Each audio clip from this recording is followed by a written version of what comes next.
नमस्कार मित्रांनो, स्वागत आहे तुमचं तुमच्या आवडत्या यूट्यूब चॅनलमध्ये इंग्लिश गुरु विक्रम सर. आणि आज आपण बघणार आहे कॅन, कुड, मे आणि माईट या 4 मोडल ऑक्झिलरी व्हर्ब्सचे सगळे वापर. मोडल ऑक्झिलरी व्हर्ब्स आपण आपला एक वेगळा व्हिडिओ केलेला होता. त्या व्हिडिओमध्ये आपण हे शिकलेलो होतो की ही जी सहाय्यकारी क्रियापदं असतात ती मूड दाखवतात, मनस्थिती दाखवतात, अवस्था दाखवतात आणि म्हणून त्यांना मोडल ऑक्झिलरी व्हर्ब्स असं म्हटलं जातं. आजच्या व्हिडिओमध्ये आपण फक्त कॅन, कुड, मे आणि माईटवर कॉन्सन्ट्रेट करणार आहोत. पुढच्या व्हिडिओमध्ये आपण शुड, ऑट टू, वुड, मस्ट यांच्याविषयी डिस्कस करणार आहोत. तर चला बघूया कॅन, कुड, मे, माईटचे वापर. पहिल्यांदा कॅन आणि कुडचा पहिला वापर बघूया, तो म्हणजे ॲबिलिटी व्यक्त करण्यासाठी, क्षमता व्यक्त करण्यासाठी. ही ॲबिलिटी त्याच्या फिजिकल पॉवरमुळं आली असेल किंवा त्याच्या इंटेलिजन्समुळं, नॉलेजमुळं आली असेल किंवा त्या माणसानं एखादं जे स्किल, कौशल्य आत्मसात केलेलं आहे त्याच्यामुळं आलेली असेल.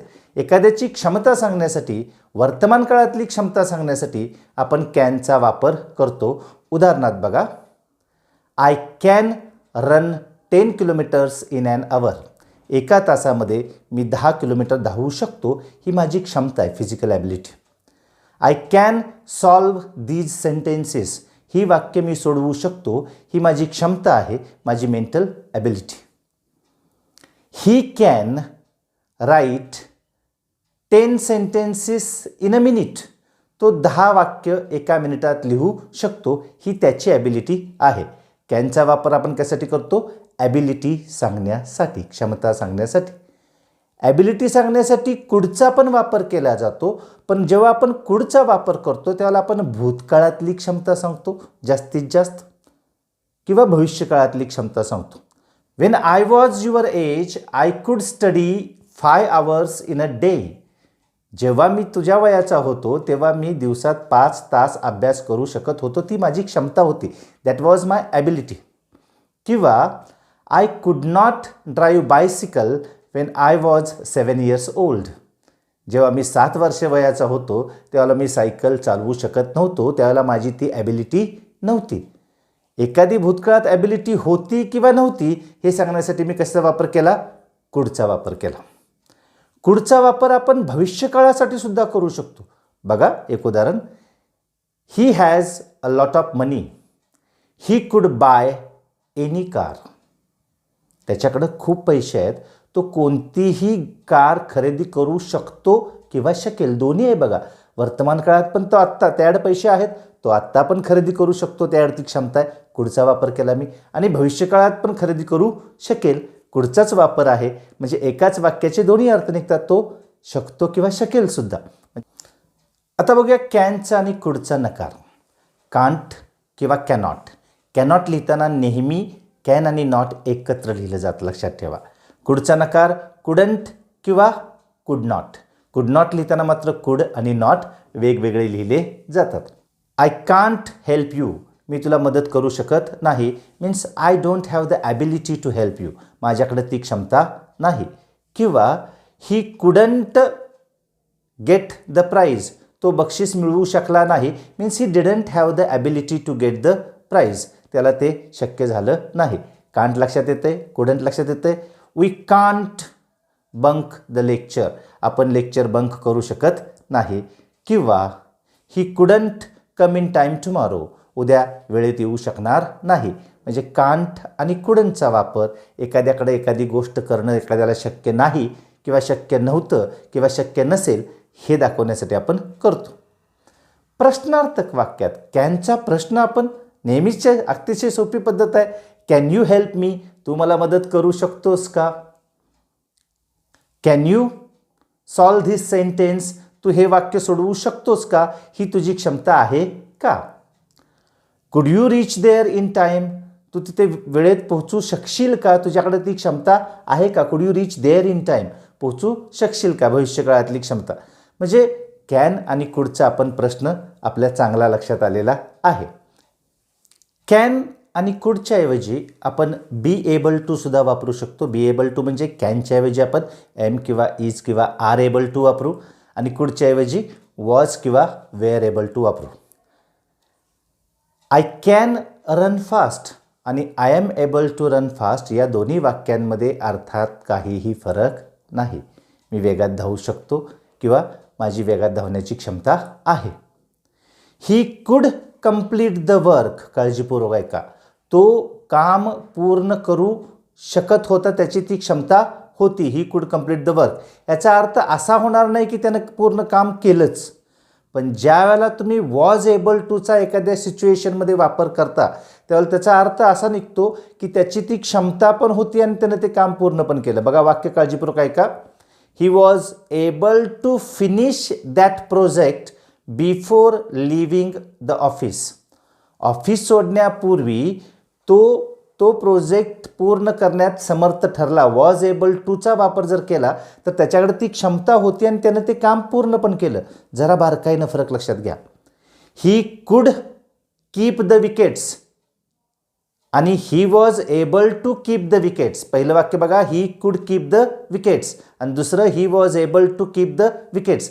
पहिल्या वाक्याचा अर्थ काय होतो, त्याच्याकडे ती क्षमता होती विकेट्स टिकवून ठेवण्याची.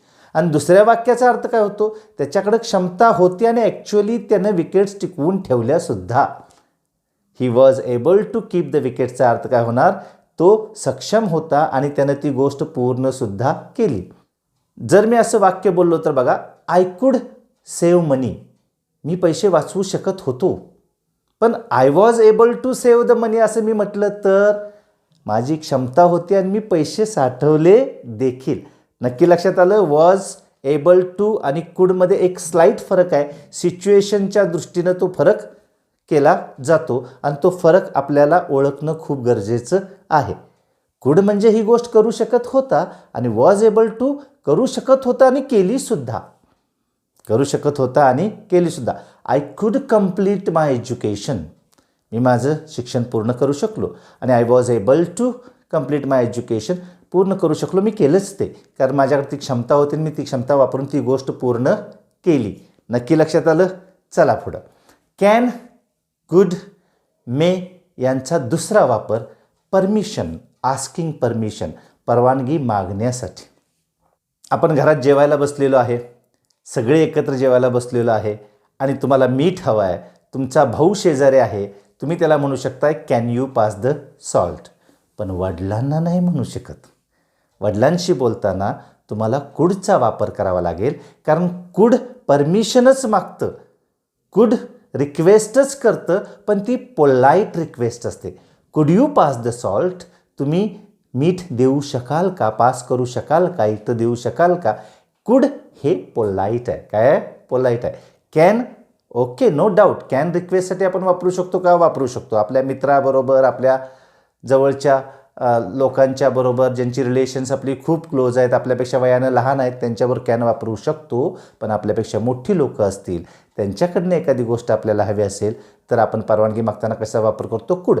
फॉर एक्झाम्पल, तुम्ही कुठेतरी अनोळखी ठिकाणी आहात आणि तुम्हाला एखादी मोठी व्यक्ती गाठ पडते आणि त्या व्यक्तीकडून तुम्हाला काहीतरी हवं असेल तर तुम्ही कशाचा वापर करणार आहे, कुडचा वापर करणार आहे. तुम्ही असं म्हणणार नाही can you give me your pen, नाही म्हणायचं. त्याच्याऐवजी काय म्हणायचं, could you give me your pen, तुम्ही मला तुमचा पेन देऊ शकाल का. नक्की लक्षात येते. कॅन आणि कुड. मे खूपच फॉर्मल आहे आणि आपल्याला वर्षानुवर्षे ती सवय लागलेली आहे की वर्गात आत जाण्यापूर्वी आपण शिक्षकांना म्हणतो मे आय कम इन सर, किंवा एखाद्या कुठल्या तरी मोठ्या अधिकारी व्यक्तीशी बोलताना आपल्याला परवानगी मागायची असेल तर आपण कसा वापर करतो, मेचा वापर करतो. म्हणजे मे आय से समथिंग, मी काहीतरी बोलू का. आपल्यापेक्षा खूप मोठी माणसं सगळी गप्पा मारत बसलेली आहेत आणि तिथं आपल्याला काहीतरी मतप्रदर्शन करायचं आहे, तिथं फडदिशी म्हणायचं नाही कॅन आय से समथिंग, तिथं वापर करायचा मे आय से समथिंगचा. आजकाल मेचा वापर खूप कमी आला आहे, कारण ते खूप औपचारिक परिस्थितीमध्ये वापरलं जातं. वरिष्ठ आणि कनिष्ठ हा भेद दाखवतं. नॉर्मली कॅन आणि कुडचा वापर जास्त होतो. पण त्यातही लक्षात ठेवा, कॅन हे तुम्ही तुमच्या वयाच्या किंवा तुमच्यापेक्षा लहान असलेल्या व्यक्तीशी बोलताना वापरू शकता. Can I take your bike, तुम्ही तुमच्या मित्राला म्हणू शकता. पण जर मोठी व्यक्ती असेल तर कुड you give me your bike म्हणायचं, तुम्ही मला तुमची गाडी देऊ शकाल का. फरक लक्षात आला. परवानगी मागण्यासाठी झालं. आता परवानगी देताना परवानगी देताना कुडचा वापर केला जात नाही, ही गोष्ट पक्की लक्षात ठेवा. परवानगी देताना कुडचा वापर केला जात नाही.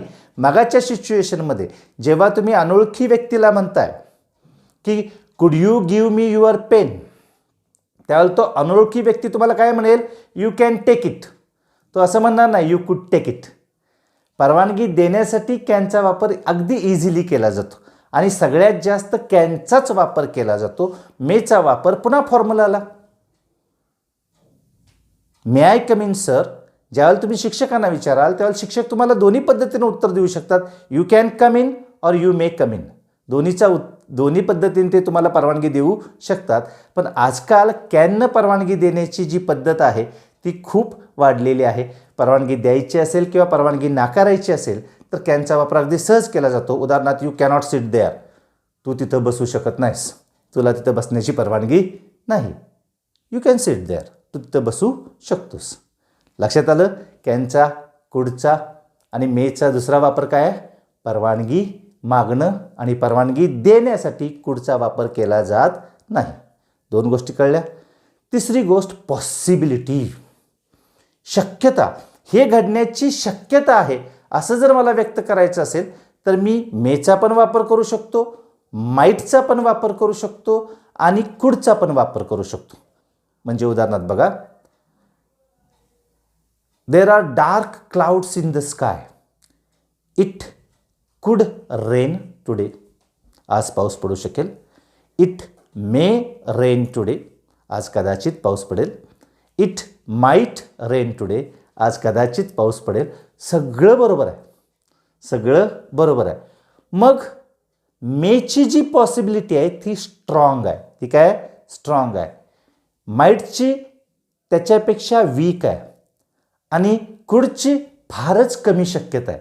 म्हणजे बघा, जास्त शक्यता असेल तर आपण मेचा वापर करतो, माईटचा वापर कमी शक्यतेसाठी करतो आणि कुडचा वापर अगदी कमी शक्यतेसाठी करतो.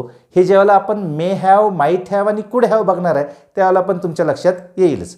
वर्तमान काळातली किंवा भविष्य काळातली शक्यता सांगण्यासाठी आपण कुड, मे आणि माईटचा वापर करतो. उदाहरणार्थ, I may go to Mumbai tomorrow, उद्या मी कदाचित मुंबईला जाईन. मेच्या ऐवजी मी माईट पण वापरू शकतोय, I might go to Mumbai tomorrow. मी कुडसुद्धा वापरू शकतोय, I could go to Mumbai tomorrow. समजा तुमच्या मित्रांनी तुम्हाला विचारलं, का रे बाबा आज रात्री काय करायचं, what should we do tonight, तर तुम्ही काय म्हणाल, we could play carrom, we could study, we could go to watch a movie. इथं जेव्हा तुम्ही कुड वापरता ना, कुड, त्यावेळेला तुम्ही एक सजेशन देत असता की हे घडू शकण्याची शक्यता आहे. If you are agreed with me, we can do that. आपण हे करू शकतो. कुड काय दाखवते बघा, पॉसिबिलिटी दाखवते. आलं लक्षात. शक्यता, गॅरंटीविषयी आपण बोलत नाही. यांची पास्ट पॉसिबिलिटी आता बघायची आपल्याला. मे हॅव, कुड हॅव आणि माईट हॅव. एकच वाक्य घेतलं की तुम्हाला हा कन्सेप्ट क्लिअर होऊन जाणार आहे. बघा, मे हॅव म्हणजे सुद्धा कदाचित घडलं असेल, माईट हॅव म्हणजे सुद्धा कदाचित घडलं असेल आणि कुड हॅव म्हणजे सुद्धा कदाचित घडलं असेल किंवा घडू शकलं असतं. बघा, कदाचित म्हणजे बघा,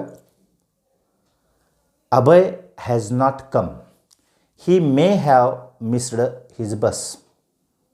Abhay has not come, he might have missed his bus. Abhay has not come yet, he could have missed his बस. या 3 शक्यतांमध्ये मे हॅवची शक्यता स्ट्रॉंग असते, माईट हॅवची वीक असते आणि कुड हॅवची वीकेस्ट असते. शक्यता तिन्ही लक्षात आल्या. भूतकाळात असं घडू शकलं असेल कदाचित, मला नक्की माहीत नाही. भूतकाळातली शक्यता व्यक्त करण्यासाठी आपण मे हॅव, माईट हॅव आणि कुड हॅवचा वापर करतो आणि त्याच्याबरोबर नेहमी क्रियापदाचं तिसरं रूप वापरतो. कुठलं रूप वापरतो? तिसरं रूप. आता कॅनचा एक महत्त्वाचा वापर. कॅन आपण ॲबिलिटीसाठी बघितलं, कॅन आपण रिक्वेस्टसाठी, परमिशनसाठी सुद्धा बघितलं, परमिशन मागण्यासाठी आणि परमिशन देण्यासाठी सुद्धा आपण कॅनचा वापर करतो. कॅनचा तिसरा वापर जो आहे तो ऑर्डर देण्यासाठी केला जातो आणि हे नेहमी प्रश्नार्थक रूपात वापरलं जातं आणि नेहमी त्याचा जो टोन असतो तो रायझिंग टोन असतो. म्हणजे बघा, can you close the door, तू दरवाजा बंद करू शकतोस का? इथं नाही म्हणायचं मी नाही करू शकत वडिलांनी म्हटल्यावर, जायचं उठायचं आणि दरवाजा बंद करायचा. Can you keep silent? तू शांत राहू शकतोस? गप्प शांत राहायचं. इथं हे कॅन जे आहे ते तुमची ॲबिलिटी विचारत नाही. Your elders are ordering you to do that. ती मोठी माणसं जी आहेत ते तुम्हाला ते करण्याची आज्ञा देत आहेत. कॅन हे तुम्हाला तुमची ॲबिलिटी वापरण्यासाठी विचारलेलं नाही, पॉसिबिलिटीसाठी नाही किंवा परमिशनसाठी नाही. जेव्हा कॅन यूचा वापर करतो, आपल्या मराठी भाषेतसुद्धा आपण हा वापर असाच करतो ना. ए तू तोंड बंद ठेवू शकतोस का? म्हणजे ठेवच शकतोयस का मी तुला विचारत नाही आहे. ही एक प्रकारची ऑर्डर असते. कॅनचा वापर ऑर्डरसाठी सुद्धा केला जातो. फार कमी परिस्थितीत केला जातो, पण केला जातो. असाच एक मेचा पण मजेशीर वापर आहे. मेचा वापर विश व्यक्त करण्यासाठी, एखाद्याला आपल्याला ब्लेसिंग्ज वरदान द्यायचं असेल किंवा एखाद्याला शाप द्यायचं असेल, कर्स, एखाद्याविषयी चांगलं चिंतायचं असेल किंवा वाईट चिंतायचं असेल तर आपण मेचा वापर करतो. वाढदिवसाच्या ग्रीटिंग कार्ड्समध्ये आपण काय म्हणतो बघा, मे गॉड ब्लेस यू, देव तुझं भलं करो. May you get what you want, तुला जे हवं ते तुला मिळो. May all your dreams come true, तुझी सगळी स्वप्न सत्य होत. आणि जर शाप द्यायचं असेल तर may all your dreams come to dust, तुझी सगळी स्वप्न धुळीस मिळवत. मेचा अजून एक वापर आहे, तो कुठला वापर आहे की स्वतःची इच्छा व्यक्त करण्यासाठी. नॉर्मली या सेंटेन्समध्ये मे वाक्याच्या सुरुवातीला येतं, मे वाक्याच्या सुरुवातीला येतं आणि हा प्रश्न असत नाही. आता सगळ्यात महत्त्वाची गोष्ट, मेचा प्रश्न पॉसिबिलिटीसाठी जर आपल्याला करायचा असेल, म्हणजे तुला असं वाटतं का की कदाचित असं घडेल का, त्याला मे इट रेन म्हणणं चुकीचं आहे. मग त्याच्याऐवजी काय म्हणायचं, do you think it may rain. बघा मी काय म्हणतोय ते, कारण नेटिव्ह इंग्लिश स्पीकर जो आहे तो कधीही मे पॉसिबिलिटीसाठी जेव्हा प्रश्न तयार करतो तेव्हा डायरेक्ट मे वाक्याच्या सुरुवातीला घेत नाही. म्हणजे मे ही कम, तो कदाचित येईल का, चुकीचं आहे. प्रश्न कसा विचारायचा, डू यू थिंक ही मे कम. लक्षात घ्या, तुमचं इंग्रजी जर उत्कृष्ट दर्जाचं करायचं असेल तर तुम्हाला ह्या छोट्या छोट्या गोष्टींकडे लक्षच द्यावं लागेल.